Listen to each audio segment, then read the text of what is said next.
স্বৈরাচারী হাসিনার যত দোসর এই রাজশাহী জেলায় আছে সকলকে আমরা ফাঁসির কাঠগড়ায় দাঁড় করাবো ইনশাআল্লাহ। প্রশাসনে থাকা ব্যক্তিরা এই উদাসীনতা দেখাচ্ছেন, তাদের নামও আমরা লিস্ট করে রাখছি এবং তাদেরকে আমরা জিজ্ঞাসাবাদ করব।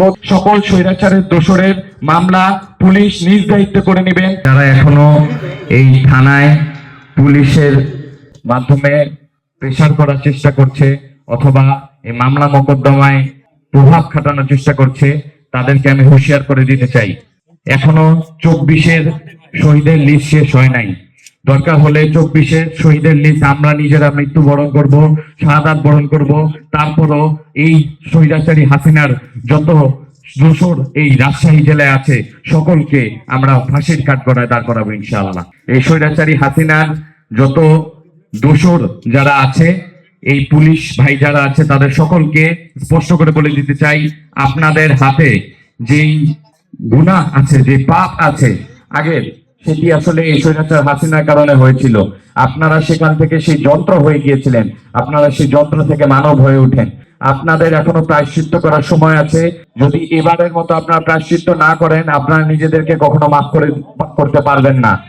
আপনাদের উচিত এবারই সেই সুযোগ, প্রায়শ্চিত্ত করার সুযোগ, সেই স্বৈরাচারী হাসিনার যেই কালিমা আপনাদের উপরে লাগিয়ে দিয়ে গেছে, সেটি এবার আপনাদের পবিত্র করার সুযোগ এসেছে।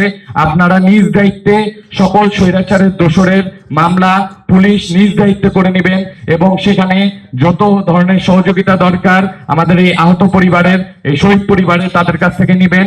কেউ কোনো ধরনের এই ব্যাপারে উদাসীনতা দেখাবেন না, তাহলে এই বাংলাদেশে এবং এর পরকালেও আপনারা নিজেদেরকে মাফ করতে পারবেন না।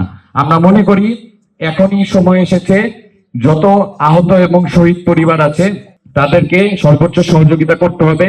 আমরা আজকে যে নামগুলি নিয়েছি এবং যেই সকল পুলিশরা এবং যে সকল প্রশাসনে থাকা ব্যক্তিরা এই উদাসীনতা দেখাচ্ছেন, তাদের নামও আমরা লিস্ট করে রাখছি এবং তাদেরকে আমরা জিজ্ঞাসাবাদ করব। তাদেরকে জনগণের সেবায় তারা কেন উদাসীনতা দেখাচ্ছে সে ব্যাপারে আমরা জিজ্ঞাসাবাদ করব এবং তারা যদি সেই দায়িত্ব না নিতে পারেন, তাহলে পুলিশের গদি ছেড়ে আপনারা চলে যান।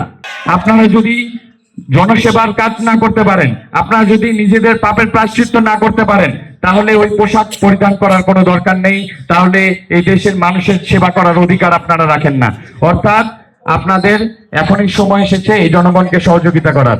দ্বিতীয়ত, আমরা সরকারের সর্বোচ্চ মহলে আমরা কথা বলছি, অনতিবিলম্বে রাষ্ট্রীয় পর্যায় থেকে এই সকল যে শহীদের যে লিস্ট আছে, তারা যাদের নামে মামলা করতে চায় তাদের মামলা যেন করা হয়, সেই জন্য আমরা কথা বলছি।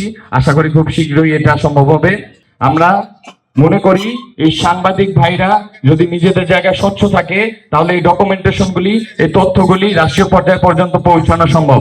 অর্থাৎ এই সাংবাদিকদের মাধ্যমে যে ফ্যাসিবাদ কায়েম করতে চেয়েছিল স্বৈরাচারী হাসিনা, সেই ফ্যাসিবাদ থেকে আমাদেরকে বের হতে হবে এবং সাংবাদিকদের স্বাধীন ও সার্বভৌম যে বাক স্বাধীনতা, সেটি তাদেরকে তৈরি করে দিতে হবে।